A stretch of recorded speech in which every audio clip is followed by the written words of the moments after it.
मुलगी अगदी वेगळी आहे.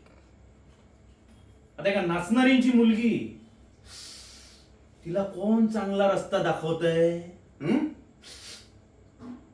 काय मिळणार आहे त्यानं? फुकटच्या स्वप्नांची आणि मूर्खपणाची चाहूल.